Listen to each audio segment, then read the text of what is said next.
నమస్తే welcome to our channel. ప్రస్తుతం మనతో ప్రముఖ ఆధ్యాత్మికవేత్త ప్రముఖ జ్యోతిష్యులు బమిడి అనంత శర్మ గారు ఉన్నారు. వారితో మాట్లాడదాం. నమస్తే అండి.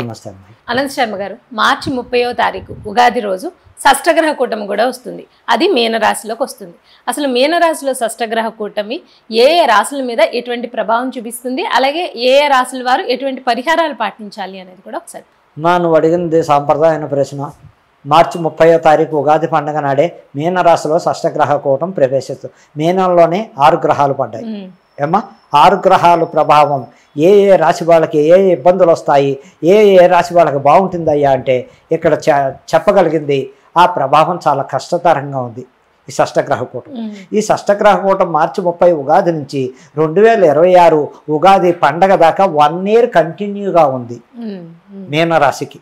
అందులోనే రాహు కూడా ఉన్నాడు పాపం వాళ్ళకి. మీనరాశిలో రాహు అలా కూడా ప్రభావం ఎక్కువ చూపించేది ఉంది ఈ షష్టగ్రహ కూటం. ఇంకా పోతే ఫస్ట్ ఆఫ్ ఆల్ మేషరాశి వాళ్ళకి చాలా ఇబ్బందులు ఉన్నాయి.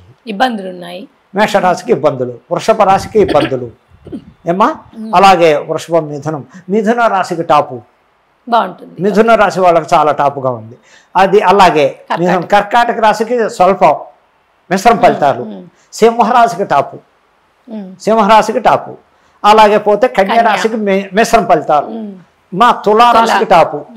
తులారాశికి వృశ్చిక రాశికి కొంచెం ప్రాబ్లమ్స్ ఉన్నాయి, మరీ కాదు కానీ సగం మిశ్రమ ఫలితాలు వర్తిస్తాయి. అలాగే ధనుసు రాశి వాళ్ళకి టాపు. ధనుసు రాశికి చాలా బాగుంది. అలాగే మకరానికి బాగుంది, మకర రాశి వీళ్ళకి బాగుంది. కుంభరాశికి బాగోలేదు, మీన రాశికి బాగోలేదు. మీన రాశిలో బాగోలేదు. అందులో ఏనాడు శని ప్రభావం వాళ్ళకి. అందులోనే రాహు పడ్డాడు. మామూలుగానే రాహు వెంటాడుతున్నాడు. ఏనాడు శని నడుస్తోంది వాళ్ళకి ఆల్రెడీ. అలాగే కుంభరాశిలో శని, ఆ శనికిలోనే శని వాళ్ళకి ఏనాడు శని నడుస్తోంది. ఇంకా ఇబ్బందులు పడతారు. దానికి పరిష్కారం ఏంటయ్యా అంటే ఎవరు మేషరాశి వాళ్ళు ఎంతసేపు దైవారాధన ఏమిటయ్యా అంటే ఈ షష్టగ్రహ కూటానికి శివపార్వతుల గుడికి వెళ్ళడం.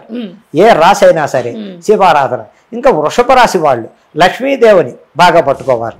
లక్ష్మీదేవికి ఆరాధన చేసుకుంటూ ప్రతి గురువారం నాడు లక్ష్మీదేవిని కొలవడం. శుక్రవారం కాదు, ప్రతి లక్ష్మీవారం గురువారం నాడు అమ్మవారిని లక్ష్మీదేవికి చక్కగా చేతనైనంత ఇంట్లో చేసుకుని క్షీరాన్నం నివేదన ఇచ్చి వాళ్ళు అలా చేసుకోవడం వల్ల కూడా కొంచెం స్వల్ప ఇబ్బందుల్లోంచి బయటపడతారు. పూర్తిగా నేను గ్యారంటీ.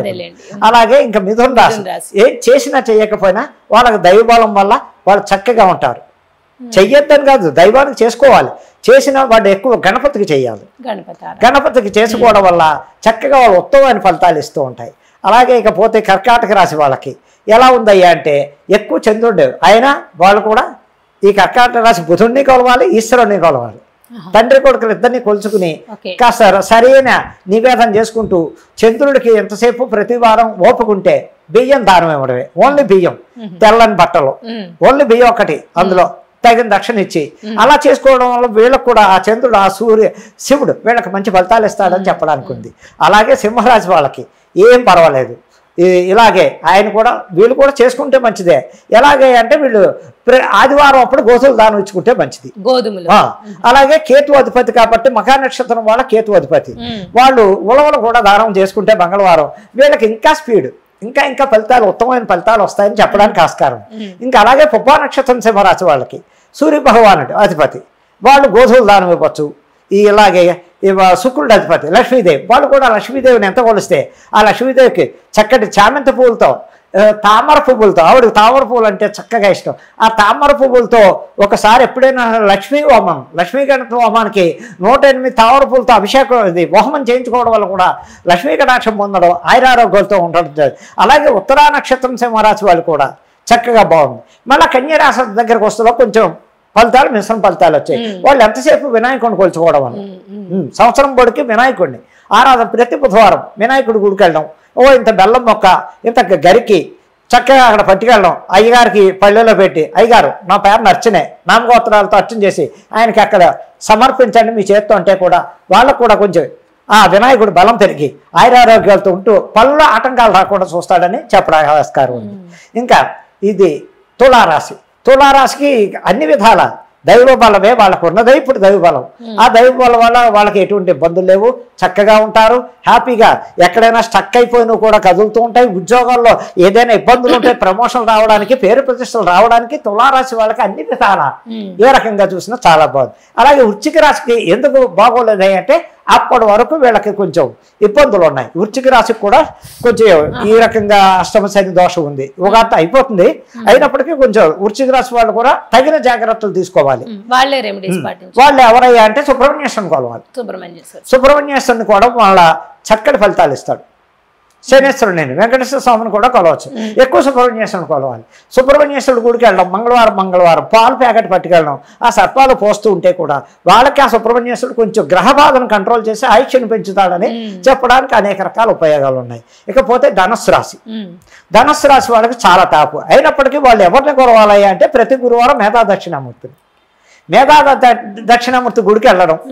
లేదు అందుబాటులో ఆ గుడి దొరకలే, వాళ్ళకి దూరంగా ఉంది, దత్తాత్రేయ స్వామి గుడికి వెళ్ళడం. సాయిబాబా గుడిలోనే దత్తాత్రేయుడు సాయిబాబా ఉంటారు. అలా ఆ ప్రతి గురువారం అక్కడికి వెళ్ళడం. శనగలు దానం ఇవ్వడం, ఇంట్లోనే నానబెట్టి పొద్దున్నే అది పొగిల్చి చక్కగా అందులో కరివేపాకు పోపు అన్ని వేసి మాత్రం క్యాన్లో పెట్టుకుని గుడికి వెళ్ళి ఇది ప్రసాదంగా పంచిపెట్టడం వల్ల కూడా వాళ్ళకి ఎంతో గురువు ఇంకా బలాన్ని ఇచ్చి ఆగిపోయినవి ఫైనాన్షియల్గా కానీ ఉద్యోగం రాకపోయినా కానీ ఇలాంటివి సంతోషం, ఆఖరి వివాహం కూడా కుదరకపోతే కానీ ఇలాంటివి జరగడానికి, ఎన్నో శుభకార్యాలు మంచి శుభవార్తలు వినడానికి గురు ఆరాధన చెయ్యడం వల్ల వాళ్ళకి ఎంతో ఉపయోగపడుతుందని చెప్పడానికి ఆస్కారం ఉంది. అలా చెయ్యండి, వాళ్ళు బాగుంటారు. ఇకపోతే మకర రాశి వాళ్ళకి ఇంకా చెప్పక్కర్లేదు, ఇంకెక్కడి నుంచే స్టార్ట్ అయింది వాళ్ళ పీరియడ్. ఏ రకం అందులో గురు మహాదశ స్టార్ట్ అయిన వాళ్ళకి ఎంతో ఉత్తమమైన ఫలితాలు. గురువే అవ్వచ్చు, బుధ మహాదశ అవ్వచ్చు, శుక్ర మహాదశ అవ్వచ్చు. ఇటమా ఇలా ఈ దశలు బుధ గురు శుక్ర దశలు నడిచి వాళ్ళకి ఈ మకర రాశి వాళ్ళు టాప్ పొజిషన్కి వెళ్ళిపోతారు. ఇప్పటిదాకా ఏ పనులు అవ్వట్లేదండి. ఎంత పెడితే ఎస్టాబ్లిషన్ దేని మీద పెట్టినా నష్టం, ఉద్యోగాల్లో సస్పెండ్లు, లేకపోతే అందరితో గొడవలు, మాటలు పడడం, మేము ఏ పాప ఎరకపోయినా అన్న వాళ్ళందరికీ ఏం చెయ్యాలి అంటే శనేశ్వరుని బాగా కొలవాలి.